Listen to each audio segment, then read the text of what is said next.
Hi. To make our bezeled bead components bracelets, we will need fireline 4-pound test,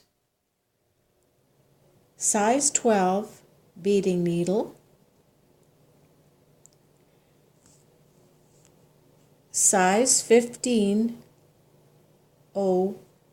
seed beads in your color, but color of your choice, size 11 seed beads in a contrasting color, size 11 seed beads in a regular main color, which is the gold in this case. For our focal beads, a 12 millimeter